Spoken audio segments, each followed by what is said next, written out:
National education consultants association మరియు Adi Shankara university ఆధ్వర్యంలో the biggest education expo in Nellore.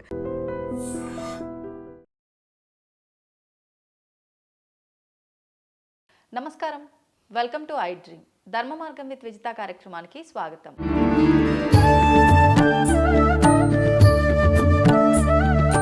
ప్రస్తుతం మనతో పాటు ఉన్నారు ప్రముఖ ఆధ్యాత్మికవేత్త, సంగీత విద్వాంసురాలు శ్రీమతి ముట్నూరి పావని గారు. ఇప్పుడు అమ్మతో మాట్లాడి మరిన్ని విషయాలు తెలుసుకుందాం. నమస్తే అమ్మా. ఆశీస్సులమ్మా. థ్యాంక్ యూ అమ్మా, థ్యాంక్ యూ వెరీ మచ్. అమ్మ, మనకి మార్గశిర మాసం అయిపోవడంతో మార్గశిర అమావాస్య తర్వాత నుంచి మనకు ధనుర్మాసం ప్రారంభమవుతుంది. విశేషంగా ధనుర్మాసం వచ్చింది అని అంటే కొన్ని విధానాలు చాలా చక్కగా ఆచరిస్తూ ఉంటారు, ముఖ్యంగా గ్రామాల్లో. అలాంటివన్నీ మీకైతే బాగా తెలిసి ఉంటాయి, మంచి అనుభవం ఉంది మీకు. అండ్ ధనుర్మాసంలో మంచి మంచి ముగ్గులు, పాటలు, గొబ్బెమ్మలు, రకరకాలవన్నీ వింటూ ఉంటారు గ్రామాల్లో. అవన్నీ ఇప్పుడు లేకపోయినప్పటికీ కొన్ని తెలుస్తూ ఉంటాయి. వాటి గురించి వివరించండి అమ్మా. తప్పకుండా. మేము ఉండేది పల్లెటూరులోనే. ఆ పల్లెటూరు ఈ సంక్రాంతి పండుగల ఆనందాలన్నీ అనుభవించిన వాళ్ళమి. దాని గురించి చెప్తాను నేను. దీనికి ముందర ఒక పాట రూపంలో ఉన్నది చక్కగా. సంక్రాంతి పండగ వచ్చింది, సంబరాలెన్నో తెచ్చింది. సంక్రాంతి పండగ వచ్చింది, సంబరాలెన్నో తెచ్చింది.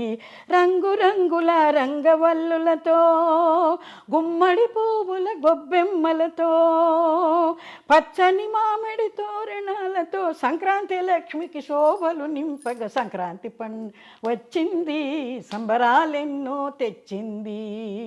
ఇది మా చిన్నతనంలో ఈ పాటలు పాడుతూ ఉండేవాళ్ళు.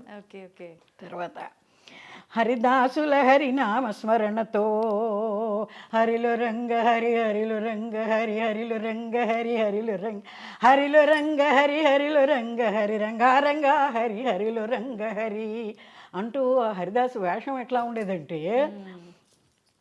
ఎర్రటి పట్టుబట్టలు కట్టుకునేవాళ్ళు, కాళ్ళకి గజ్జెలు కట్టుకునేవాళ్ళు, చేతుల్లో చిరతలు, పట్టుబట్టలు కట్టుకుని వీళ్ళు దండ వేసుకునేవాళ్ళు, కూడా పూల దండ వేసుకునేవాళ్ళు వాళ్ళును.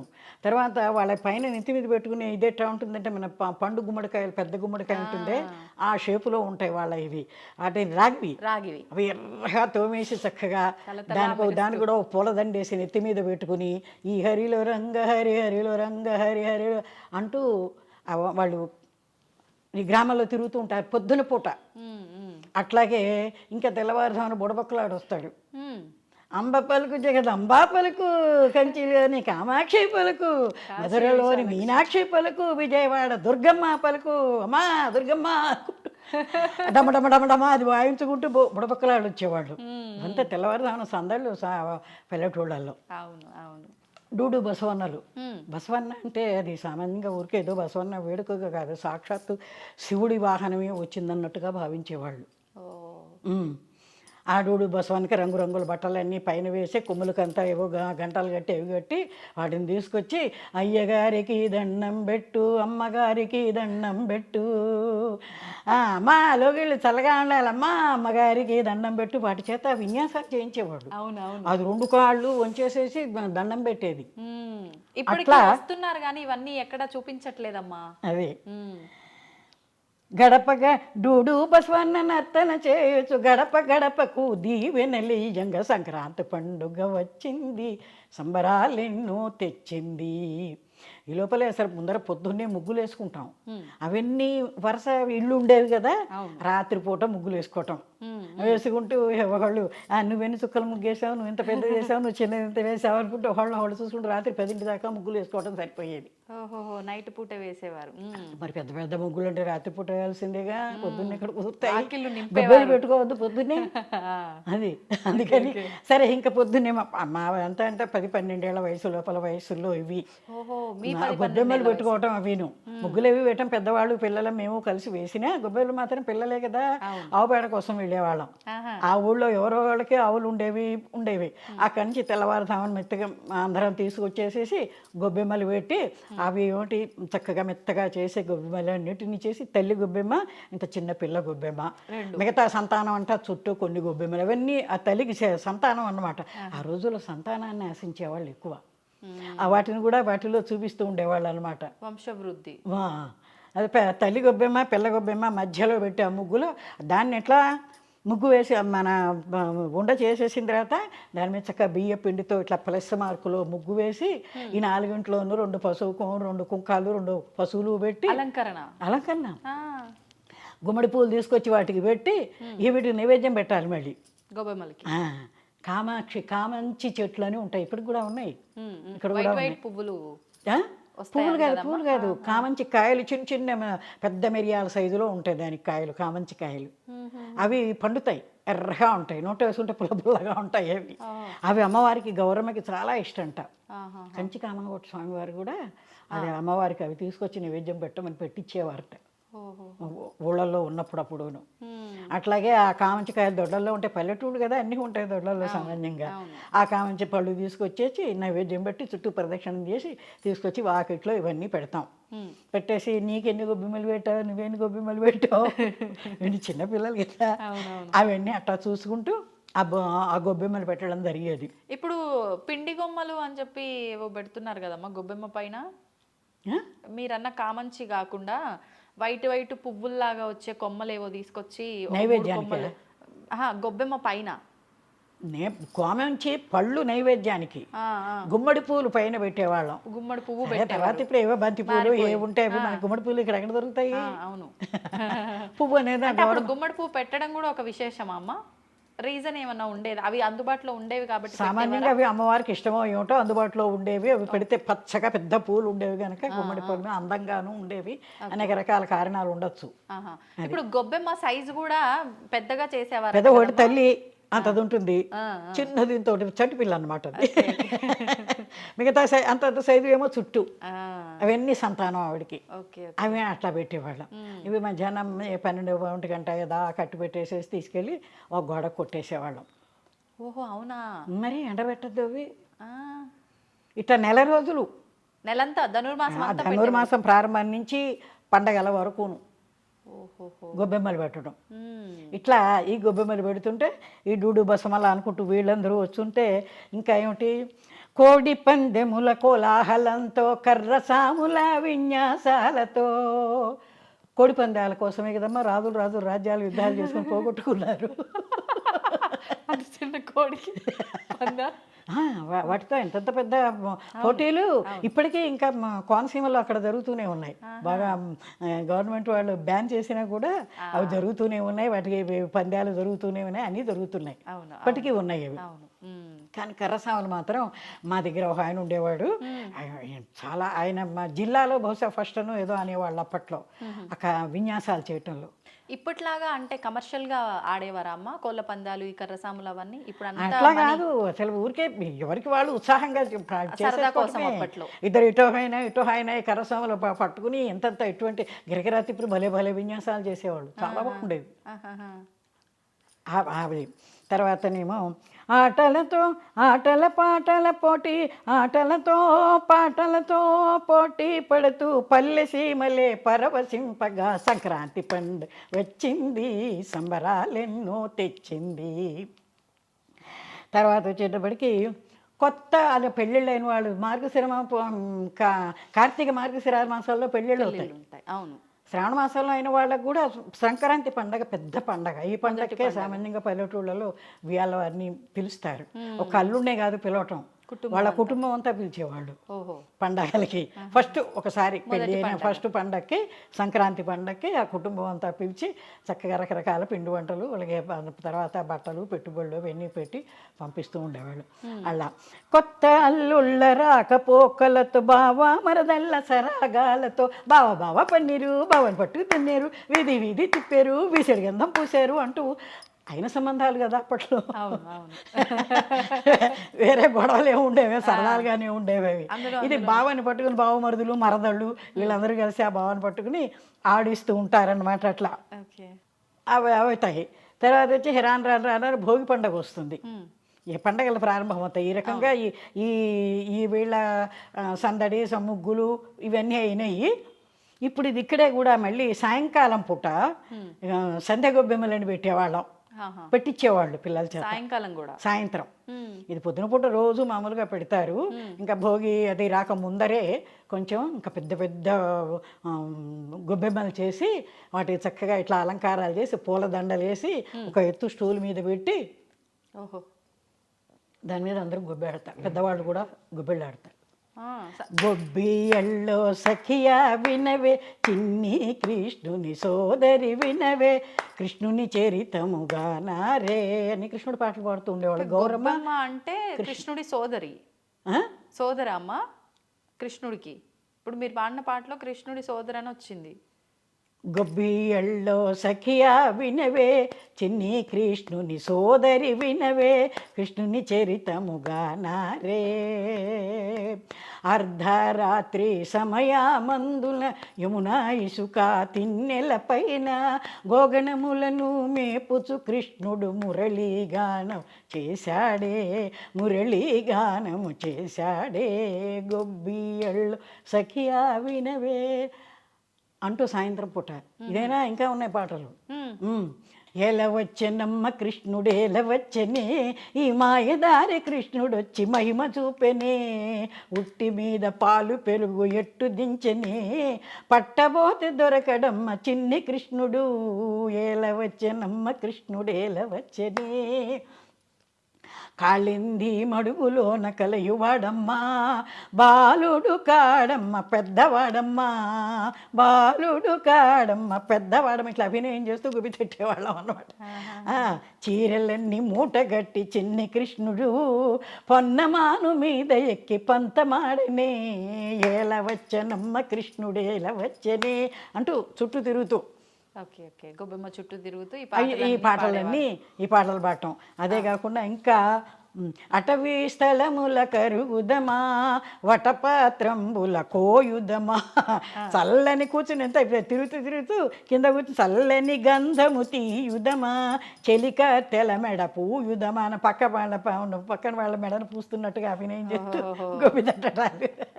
పూల దండలు గుచ్చుదమా చెలిక తెల మెడ వేయుదమా అనుకుంటూ ఇదొక పాట. ఇట్లా చాలా పాటలు ఉన్నాయి. ఇప్పుడు ఆ గొబ్బెమ్మని ఏం చేసేవారమ్మా? ఈ పాటలు అయిపోవడం ఎండబెట్టడమే తర్వాత మర్నాడు ఎండబెట్టేసేయటం. ఈ పాటలన్నీ పాడేసి ఇంకా గౌరమ్మ మీద పాడేవాళ్ళు. గొబ్బెమ్మ అంటే గౌరీదేవి. గౌరమ్మనే గొబ్బి గౌరి. ఆవిడ కూడా మేలుకొల్పు పాటలు కూడా ఉంటాయి. నిద్రలే గౌరమ్మ నిద్రలేవమ్మ నిద్ర కన్నికలొచ్చి నిన్ను లేపేరు నిద్రలే గౌరమ్మ నిద్రలేవమ్మ భద్ర కన్నికలొచ్చి పాడి లేపేరు అంటూ లాలి పాటలు కూడా పాడేవాళ్ళు. ఓకే. ఈ రకంగా సంధి గొబ్బెమ్మలని పెట్టుకునేవాళ్ళం. అమ్మ మనకు ఈ డిసెంబర్ మాసంలో అంటే మనకి డిసెంబర్ 16 తర్వాత నుంచి మార్గశిర పౌర్ణమి తర్వాత నుంచి మనకు మార్గశిర మాసం అయిపోయి ధనుర్మాసంలోకి మనం అడుగు పెట్టబోతున్నాం. ధనుర్మాసంలో విశేషంగా స్వామివారికి సంబంధించి ఉత్తర ద్వార దర్శనము అని ఆ ఏకాదశి నుంచి మనకు ఒక వారం రోజుల పాటు కూడా ఈ విశేషాలన్నీ కూడా జరుగుతూ ఉంటాయి. అది నాకు తెలిసినంత వరకు డిసెంబర్ 30న ప్రారంభం అనుకుంటానమ్మా. అసలు ఏంటి ఈ ద్వార దర్శనానికి విశేషం ఏంటి? ఆ రోజుల్లో స్వామిని ఏ రకంగా ఆరాధించవచ్చు అంటే ఇవన్నీ ఇప్పుడు మేము వింటున్నాము. ఓహో ఈరోజు ఇదా అనుకుంటున్నాము, ఈ రోజున వెళ్ళి స్వామిని ఈ ద్వారం గుండా దర్శనం చేసుకుంటే విశేషమైన అనుగ్రహము అని అనుకుంటున్నాం. మీ కాలం నుంచి కూడా ఇవన్నీ ఆచరించేవారా? ఇవన్నీ అప్పటి నుంచి ఎలా వస్తున్నాయో అలాగే వెళ్తున్నాయా? వాటి గురించి తెలియజేయండి. ఆ రోజుల్లో ఇవన్నీ తప్పకుండా బాగా ఆచరించేవాళ్ళే కాబట్టే కొంతమందికి తెలుసు. మరి అయితే ఇప్పుడు వైకుంఠ ఏకాదశి అంటున్నాం. ఇప్పుడు ఈ వైకుంఠ ఏకాదశికి వచ్చేటప్పటికి సరే విష్ణుమూర్తి ఈ ఏకాదశి విశిష్టత ఇవన్నీ మనం చెప్పుకుంటాం అనుకో. ఫస్ట్ ఏమిటంటే ఏకాదశి ద్వాదశికి కూడా చక్కగా స్నానం చేయటం అదొకటి ఉంది. వైకుంఠ ఏకాదశికి సంబంధించిన విషయం. తర్వాత ఉపవాసం కదా. అవునమ్మా. ఉపవాసం అంటే ఏమిటి? ఉపవాసం అంటే ఒక శాస్త్రీయ పద్ధతిగా చెప్తారు. ఎట్లాగంటే ఎట్లా పడితే అవి తినేసేసి కాకుండా దానికి ఎట్లా శాస్త్రీయ పద్ధతిగా ఎట్లా చెప్తారంటే దశమి రోజునే కాస్త మధ్యాహ్నం పూట కాస్త సాత్వికమైన ఆహారం చక్కగా జాగ్రత్తగా తీసుకుని రాత్రి ఊరికే లైట్ పలహారంతో దశమి రోజున చేసుకుని ఏకాదశి రోజున చక్కగా ఉపవాసం. మంచి కఠిన ఉపవాసం ఉండేవాళ్ళు ఉంటారు. సరే మరి లేని వాళ్ళు ఏదో కాస్త తింటూ ఉంటారు. ఏం చేస్తాం, అసలు మానేకన్నా ఇదే రేట్ అనుకుని చేసేవాళ్ళు చేస్తూ ఉంటారు. కానీ అసలు శాస్త్రీయ ప్రకారం అయితే పూర్వం రోజుల్లో చేసేది అయితే ఏమీ తినకుండా ఎక్కువ ఏదో గూకిడి నీళ్ళు తాగితే ఎప్పుడైనా అంతే తప్ప ఉపవాసం జాగ్రత్తగా చక్కగా చేసేవాళ్ళు.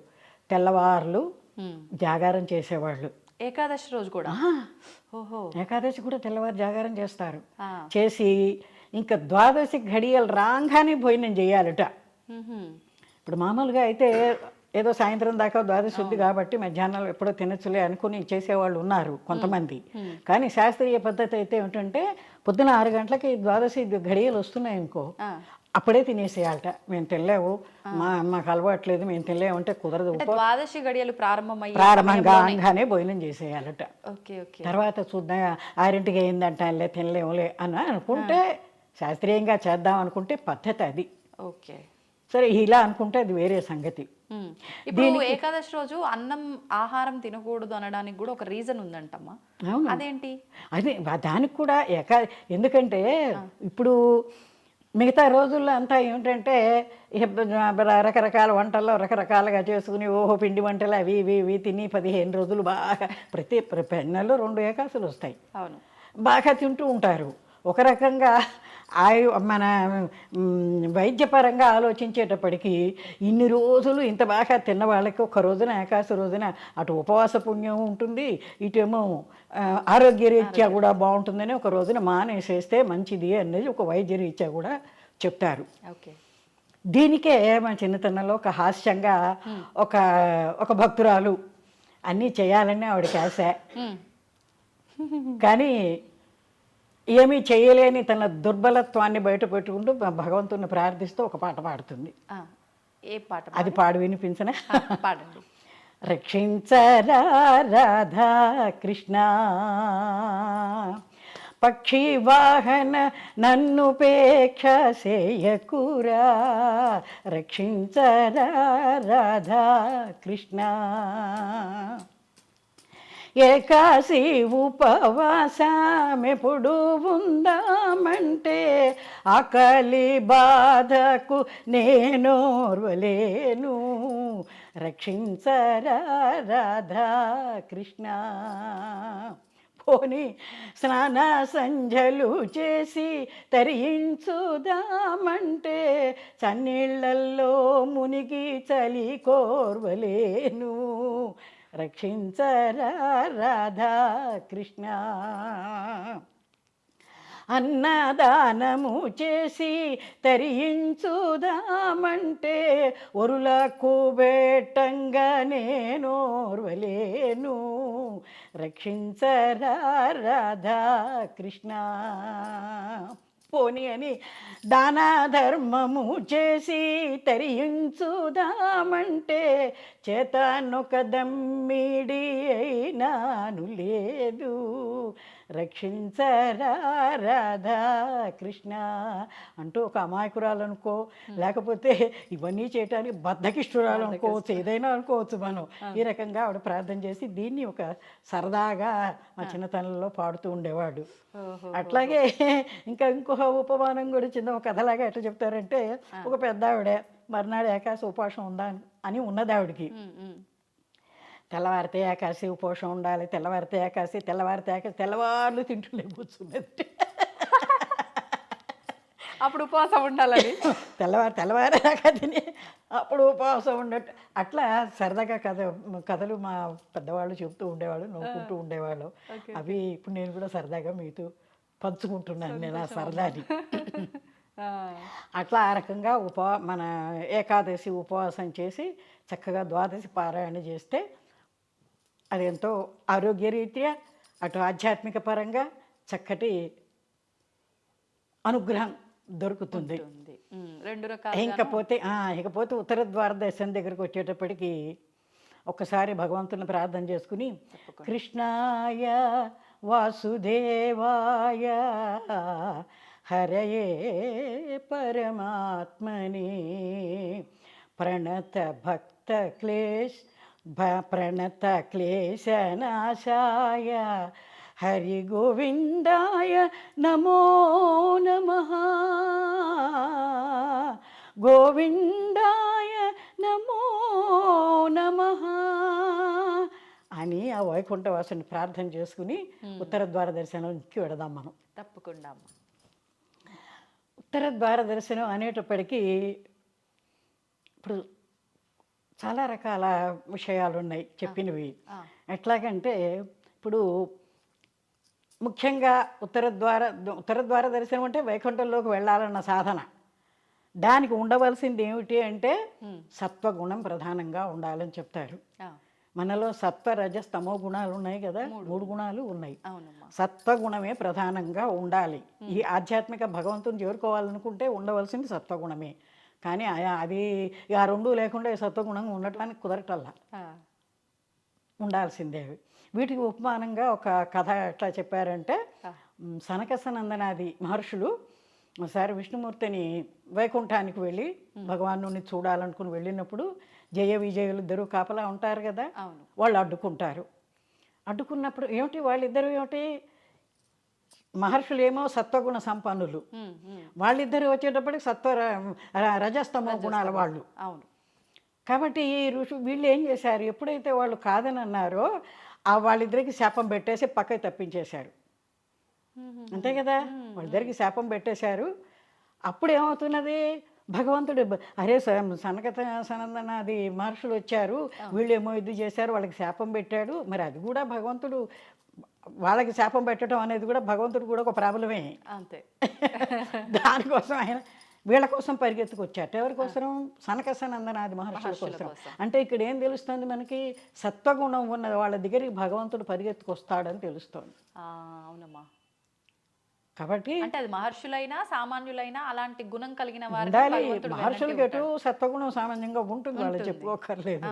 కానీ వాళ్ళకు కూడా వచ్చిన వాళ్ళు ఉన్నారు, విశ్వామిత్రులు లాంటి ఋషులు లేరు. అమ్మో, వాళ్ళది విశ్వామిత్ర గోత్రం అంటారు. అంటే కోపిష్టి వాళ్ళుగా ఉంటారు అందులో.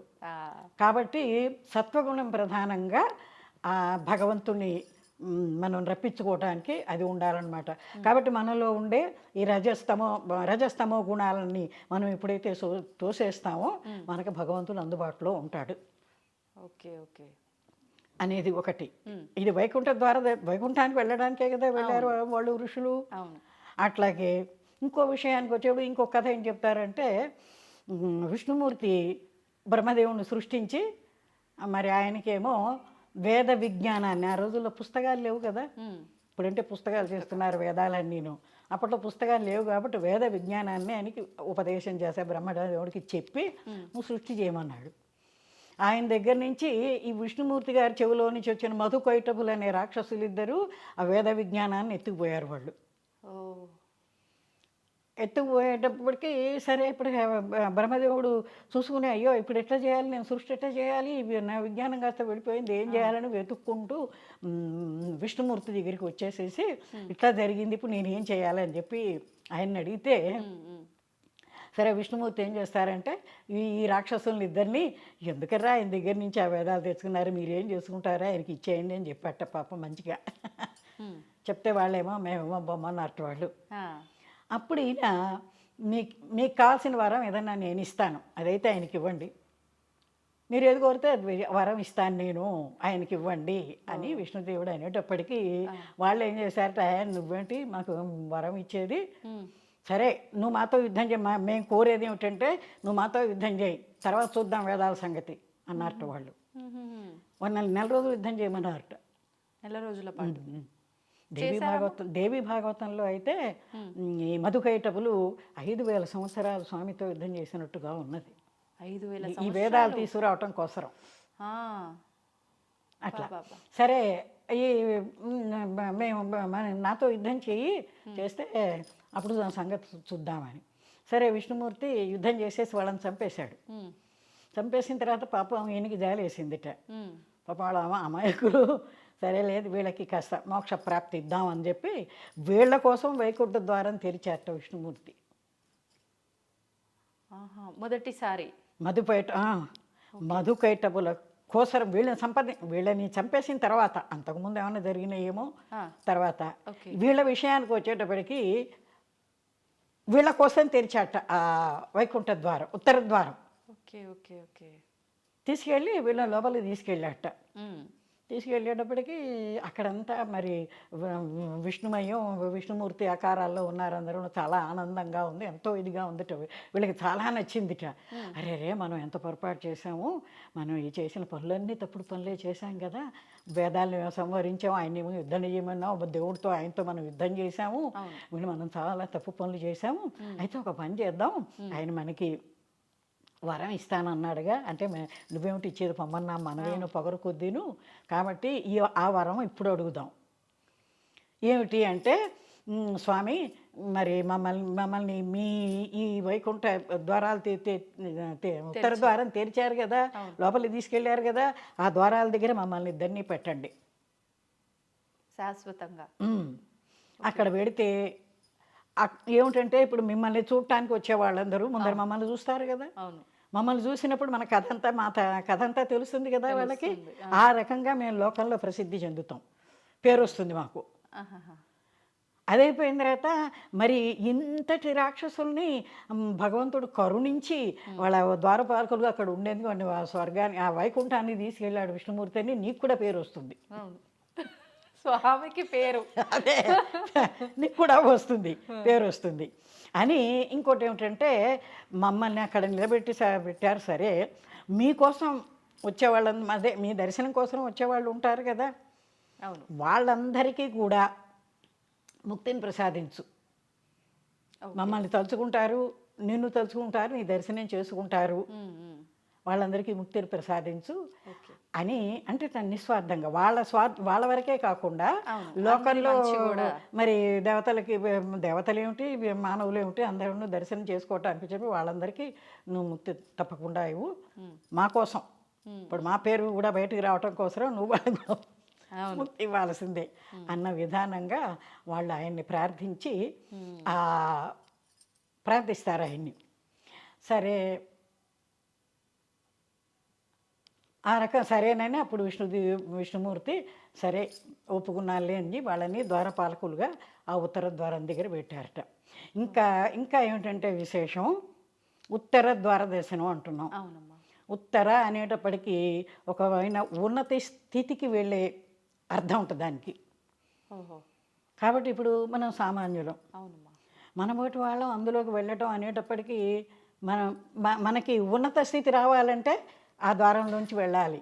ఉత్తర ద్వార దర్శనం అంటే మన ఉన్నతిలోకి తీసుకువెళ్ళేటటువంటి ద్వారం అది. అదే ఆ రకంగా అదొకటి చెప్తారు.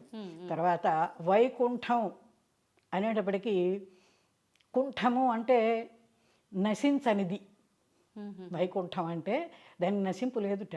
ఈ ప్రళయం వచ్చి ఇవన్నీ మునిగిపోయినా చేసినా కూడా అది మాత్రం మునిగిపోదుట. అందుకనేది వైకుంఠం అనే దానికి పేరు వచ్చింది. కాబట్టి ఇప్పుడు ఆ వైకుంఠ ఇప్పుడు విడిగా కూడా గుళ్ళల్లోకి వెళ్ళి చూడలేని వాళ్ళు ఉంటే ఇళ్లలో కూడా పెట్టుకుని ఉత్తర దిక్కుగా దేవుణ్ణి పెట్టుకుని అట్లా దర్శనం చేసుకుంటూ ఉంటారు. అట్లా చేయొచ్చు అంటారమ్మా? చెప్పారు, వాళ్ళు అడిగారు పెట్టుకుంటారు. కాబట్టి మేము అక్కడికి వెళ్ళాలి కదా, మరి వీళ్ళు కూడా ఇప్పుడు సాక్షాత్తు విష్ణుమూర్తి ఉన్న వైకుంఠానికి వెళ్ళినప్పుడే ద్వారం దగ్గర పెట్టుకున్నప్పుడు అదే రీతిగా అన్ని చోట్ల ఉండాలి కదా. అందుకోసమని కాస్త పెద్ద పెద్ద ద్వారాలు పెట్టుకోమని చెప్పు వాళ్ళకి చెప్పేట. ఎందుకంటే వీళ్ళు రాక్షసులు కదా, ఇవన్నీ జోకులుగా చెప్పినట్టుగా వాళ్ళు అడిగారు. నిజమే, జోకుని కాదు. అటువంటి ఉన్నతమైన స్థితికి తీసుకువెళ్ళేటటువంటి విశేషమైనది ఉత్తర ద్వార దర్శనం. అంటే కానీ ఉత్తర దిక్కు కానీ కాదు. ఇప్పుడు అంటే ఉన్న స్థితి నుంచి ఉత్తమ స్థితికి తీసుకెళ్లేది ఈ వైకుంఠ ద్వార దర్శనం. విశేషంగా ధనుర్మాసంలోనే ఎందుకనమ్మా? ధనుర్మాసంలోనే వస్తుంది అది. అదే అంటే అప్పుడు జరిగింది, అడిగింది అన్ని తర్వాత ఉత్తరాయణ ప్రవేశం అదంతా వస్తుంది కదా. అదే ధనుర్మాసంలోనే వస్తుంది. కాబట్టి ఆ వైకుంఠ ఏకాదశి అని దానికి మొదటి నుంచి ఎన్నో ఏకాదశులు ఉన్నాయి కదా. వాటిల్లో తొలి ఏకాదశి ఒకటి, ఆషాఢ మాసం 24 ఏకాదశి ఆకామావై అంటారు. అది సముద్ర స్నానాలకి. తొలి ఏకాదశి, తర్వాత వచ్చి భాద్రపద ఏకాదశిట, తర్వాత వచ్చి కార్తీక ఏకాదశి, ఈ మార్గశిర ఏకాదశి. ఈ వీటిని ఇంకా విశేషంగా చెప్తారనమాట. తొలి ఆకాశ రోజున ఆయన ప- నిద్ర అనే నిషతోటి వెళతారు కదా, చాతుర్మాస దీక్ష అని చెప్పి వెళతాడు. మనకి కార్తీక మాసం వచ్చేప్పుడు క్షీరాబ్ది ఏకాదశి అని కింద అనుకుని చేసాం. అవును. అప్పుడు ఆయన లేవడుట, ఊరికే ఇటు నుంచి అటు పక్కకు ఒత్తికెళ్తాడట ఓహో. విష్ణుమూర్తి. అది అక్కడ విశేషం. ఆ, ఆ, ఇప్పుడు కళ్ళు తెరుస్తాడట.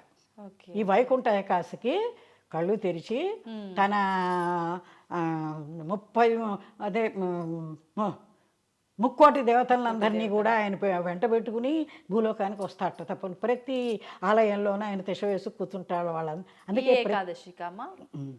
Okay okay. అందుకే ఈ ఏకాదశికి అన్ని చోట్ల వైష్ణవ ఆలయాలన్నీ వెలిగిపోతూ ఉంటాయి. అవును అవును. తెల్లవారుజామున లేచి పూజలు ఇవి చేస్తూ ఉంటే మా చిన్నతనంలో దూలిపూళ్ళ మా తాతగారు వాళ్ళు వింటూ ఉంటే గోపాలస్వామి గుడి ఒకటి ఉండేది, పెద్ద డంకా ఉండేది అక్కడ. ఆ డంకాని కొట్టేవాళ్ళు, డామ్ డామ్ అని కొడితే ఊరంతా వినిపించేది అనమాట. అది వినంగానే గబగబా లేచేసి మేము మొహాలు కడుక్కుని వాకిట్లో బాదం చెట్టు ఆకులు తీసుకుని వెళ్ళేవాళ్ళం. వేడి వేడి దద్దోజనాలు, పులిహోరలు, ప్రసాదం కోసం. తెల్లవారేటప్పుడు ప్రసాదం. అప్పుడేం తెలుసు మనకి, దేవుడే భక్తి మనకి తెలియదే పిల్లలప్పుడు. ప్రసాదం కోసం అట్లా వెళ్ళేవాళ్ళం. అట్లా వెళ్ళి ఆ ప్రసాదాలు తెచ్చుకుంటూ ఉండేవాళ్ళం. ఇది ధనుర్మాసంలో ప్రారంభంతో వైష్ణవాలయాలన్నీ అట్లా వెలిగిపోతూ ఉంటాయి. ఓకే. అంటే ఇంకా ధనుర్మాస ప్రారంభమే స్వామివారి ఉత్తర ద్వార దర్శనంతో మొదలైపోతుంది. ఇంకోటి ఏమిటి చెప్తారంటే, ఇప్పుడు సూర్యనారాయణమూర్తి అంటున్నాం మనం, నారాయణుడు అంటున్నాం కూడా, ఆయన కూడా నారాయణమూర్తి, నారాయణ అవతారం అని అంటారు కదా.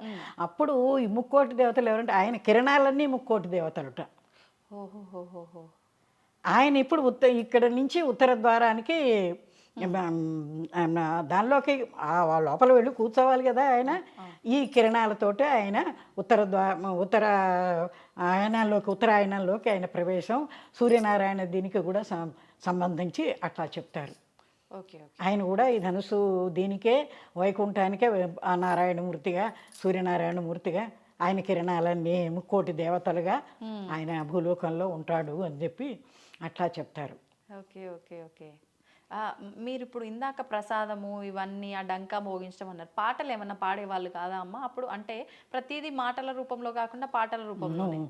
ఎందుకు నారాయణమూర్తి మీద పాటలు పాడతాం కదా గుళ్ళలో. పాడతారా ఇప్పుడు? వైకుంఠపతే నారాయణ వారి జనయన నారాయణ, వైకుంఠపతే నారాయణ, వక్షస్థల కౌస్తుభమణి భూషిత శంఖచక్ర పీతాంబర శోభిత, వక్షస్థల కౌస్తుభమణి భూషిత శంఖచక్ర పీతాంబర శోభిత, నారాయణ హరినారాయణ, నారాయణ శ్రీమన్నారాయణ, నారాయణ హరినారాయణ, నారాయణ లక్ష్మీనారాయణ,